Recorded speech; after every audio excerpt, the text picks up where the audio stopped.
환영합니다. 인필라미는 인피닉스 핫 50입니다. 오늘은 언박싱을 진행해 보겠습니다. 그리고 기기의 간단한 외관, 사양, 빌드 퀄리티를 살펴보고 이 기기에 대한 저의 전반적인 의견과 생각도 말씀드릴 예정입니다.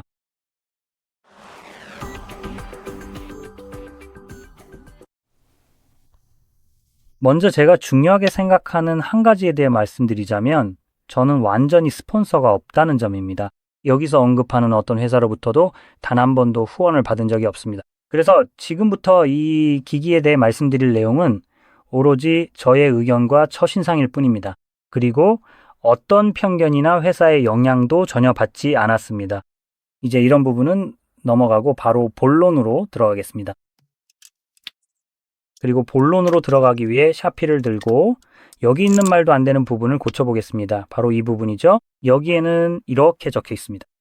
128GB의 저장 공간과 16GB 램이 있다고 하면서 뻔뻔하게도 8 더하기 8 램이라고 적어놨네요. 자, 이건 완전히 부정확합니다. 예를 들어 8이 그냥 갑자기 하늘에서 뚝 떨어지는 게 아니잖아요. 여기는 호그와트도 아니고 마법 지팡이도 아니고 그냥 휴대폰입니다. 그리고 여전히 정상적인 논리를 따릅니다. 그러니까 제가 이걸 바로잡아 드릴게요. 128에서 8불 더하거나 빼고 그리고 16GB 그리고 8배에서 8불 더하거나 빼는 식이 되는 거죠. 자, 이렇게 하면 됩니다. 제가 고쳐드렸어요. 이런 말도 안 되는 걸 만들고 싶으세요? 여기 있습니다. 이게 바로 그 방법이에요. 왜냐하면 여기 저장 공간의 일부가 실제 저장 공간에서 가져가고 있기 때문입니다. 그리고 램과 ROM은 실제로 각각 의미가 있습니다. 램은 랜덤 액세스 메모리, 랜덤 액세스 메모리 약자입니다. 그리고 그중 8GB는 그게 아닙니다. 그러니까 아무리 좋게 봐도 오해를 불러일으키는 거고 나쁘게 보면 일부러 속이려는 거죠. 그래서 전 이런 게 정말 싫어요. 그리고 인피닉스처럼 매번 이런 말도 안 되는 짓을 하는 회사 때문에 저는 진심으로 그들의 기기를 추천하지 않습니다. 이런 것까지 속이려는 회사라면 실제로 이 안에 들어간 프로세서에 대해서도 속이지 않는다고 누가 장담할 수 있겠어요? 카메라가 실제로 어떤 기능을 하는지도 마찬가지고요. 물론 그중 일부는 확인할 수 있지만 전부는 아닙니다. 자, 그럼 어쨌든 이제 제품을 개봉해 보았으니 바로 본론으로 들어가 보도록 하겠습니다. 자, 갑시다. 이런 말도 안 되는 짓 때문에 이 기기에 대해 좋게 말할 생각이 없다는 걸 아마 눈치채셨을 겁니다. 저는 어떤 회사가 소비자를 속이거나 거짓말을 하려고 한다면 그 회사는 단 한 초도 관심을 받을 자격이 없다고 생각합니다. 네, 이제 여기 실제로 휴대폰이 있습니다. 뭔가 정말 특별하네요. 저는 그냥 올려두고 넘어가겠습니다. 서류와 여기 실리콘 케이스도 있네요. 투명한 케이스입니다. 그리고 놀랍게도 충전기도 들어있습니다. 이 충전기는 18W인데 그 정도면 나쁘지 않네요. 그리고 이어폰도 포함되어 있습니다. 와, 이런 건 제 휴대폰 이후로 본 적이 없네요. 뭐였더라? 3GS였나요? 아니면 그 전이었나요? 그리고 타입C에서 타입 A로 연결되는 충전 케이블도 들어있습니다. 이게 박스에 포함된 모든 구성품입니다. 이제 실제로 휴대폰을 살펴보면 화면 크기는 6.7인치입니다. 이 제품은 IPS 디스플레이, 즉 LCD를 사용하고 있으며 120Hz의 주사율과 480니트의 밝기를 가지고 있습니다. 그렇게 밝지는 않네요. 마케팅팀처럼요. 어쨌든 화면 대 본체 비율은 84.8%이고 인치당 픽셀 밀도는 262 ppi, 해상도는 720 곱하기 1600 픽셀입니다. 그리고 이 디스플레이를 쉽게 말하자면 기술 용어를 빼고 표현하면은 그냥 평범한 수준입니다. 여기서 유일하게 괜찮은 점은 고주사율이라는 사실뿐입니다. 하지만 그것도 그렇게 대단하진 않아요. 그러니까 주사율 자체는 괜찮지만 그게 유일한 장점일 뿐입니다. LCD라는 점, 해상도가 낮고 밝기도 낮다는 점, 이런 것들은 모두 단점입니다. 그래서 그냥 120프레임을 상대적으로 별로인, 그러니까 별로인 디스플레이에서 보여주는 것 뿐이죠.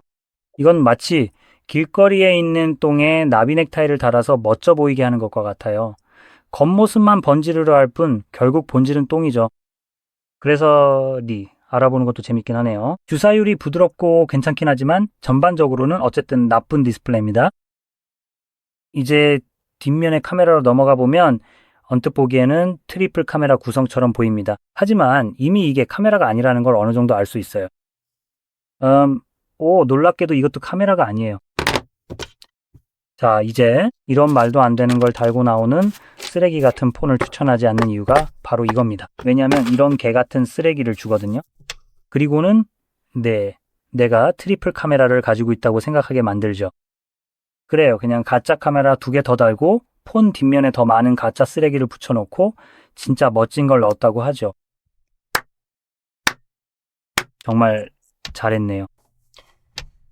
그래서 이건 당연히 여기서 엘레 실패될 수밖에 없죠. 이런 또 다른 말도 안 되는 점 때문에 이 폰을 추천하지 않는 또 하나의 이유입니다. 그래서 메인 카메라, 즉 뒷면에 있는 유일한 카메라는 4800만 화소의 1.8 조리개의 와이드 센서로 1440p 30프레임과 1080p 60프레임 촬영이 가능합니다. 적어도 1080에서는 60프레임이 되네요. 그리고 전면에는 진짜 카메라가 있고 이 펀치홀에 들어가 있습니다. 이건 800만 화소의 와이드 센서인데 프레임 레이트가 뭔지도 언급되어 있지 않아서 아마 1080p 30프레임일 거라고 추정할 수밖에 없네요. 보통은 그렇죠. 하지만 솔직히 이 기기 때문에 이미 짜증이 나서 굳이 이걸 확인하는데 너무 많은 노력을 들이고 싶지 않아요. 어쨌든 내부 사양을 보면 이 기기는 5000mAh 배터리를 탑재하고 있는데 만약 이 기기가 100에서 $200 정도였다면 괜찮았겠지만 겉으로 보기엔 그렇지 않은 것 같아요. 또한 최대 18W까지 충전이 가능한데 그에 맞는 충전기가 들어있는 건 다행이죠. 램은 4기가에서 8기가까지 있는데 솔직히 이건 좀 낮은 편이에요. 이건 4기가 램 모델이에요. 8기가면 그나마 충분하다고 생각해요. 저장 용량은 128기가부터 시작해서 최대 256기가까지 있어요. 이 기기를 구매할 계획이라면 저는 8기가나 6기가 램이 탑재된 모델을 추천드려요. 8기가나 6기가 램, 그리고 원하는 저장 용량을 선택하시면 됩니다. 그리고 꼭 더 높은 저장 용량을 살 필요는 없다는 점을 기억하세요. 단지 저장 공간이 더 필요하다고 해서 무조건 더 비싼 모델을 살 필요는 없어요. 왜냐하면 확장 가능한 저장 공간도 꽤 괜찮게 지원되고 듀얼 심 카드도 각각 전용 슬롯이 있어서 지원됩니다. 자, 이제 이 부분까지 정리했으니 마지막으로 한 가지 더 말씀드릴 게 있는데 바로 이 기기에 들어간 프로세서입니다. 이건 다이멘시티 6300 프로세서예요. 사실을 말씀드리자면 이 기기는 새 제품이 아니에요. 아마 이미 짐작하셨거나 알고 계실 텐데 2024년 말에 출시된 제품입니다. 지금은 2026년 초라서 제가 이 리뷰를 조금 늦게 하고 있는 걸 수도 있겠네요. 하지만 지금 이 기기를 구매하려고 한다면 이 제품보다 더 좋은 가격에 훨씬 더 나은 패키지를 제공하는 기기들이 많이 있습니다. 그리고 제가 그중 몇 가지를 추천해 드릴게요. 원하시는 게 더 저렴한 제품이든 더 비싼 제품이든 상관없이 두 경우 모두 지금 여기 있는 것보다 더 나을 거라는 점만 알아두세요. 이렇게 해서 이 기기의 사양에 대해 전부 정리해 드렸습니다. 이제 빌드 퀄리티 측면에서 보면 디스플레이를 제외하고는 전체적으로 플라스틱 소재가 사용되었습니다. 플라스틱 백, 플라스틱 프레임입니다. 지문 인식 센서는 여기 측면에 위치해 있고 전원 버튼 역할도 겸합니다. 그 위에는 볼륨 버튼이 있고 상단에는 아무것도 없으며 심과 SD 트레이는 왼쪽 상단과 하단에 있습니다. 하단에는 헤드폰 잭이 있고 마이크, 충전 포트 타입 C, 그리고 스피커 그릴이 있습니다. 그게 전부입니다. 그래서 이제 어떻게 해야 할까요? 이 기기를 고려했을 때 적어도 저는 이 제품 대신 추천할 만한 것이 있습니다. 출시 당시 가격은 약 350유로였습니다. 와, 정말 비싼 기기였네요. 지금 실제로 얼마에 판매되고 있는지 빠르게 확인해 볼게요.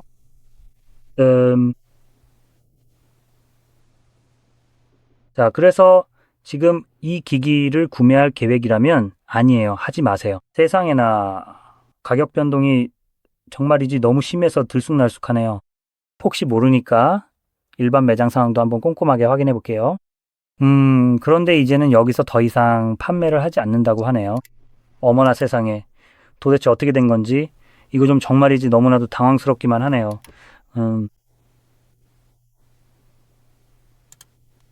실제로 판매 중이거나 적어도 가격이라도 알려주는 매장을 한번 찾아볼게요. 네, 재고가 있고 판매 중이었을 때 이 기기는 약 700, 600GW에 팔렸네요.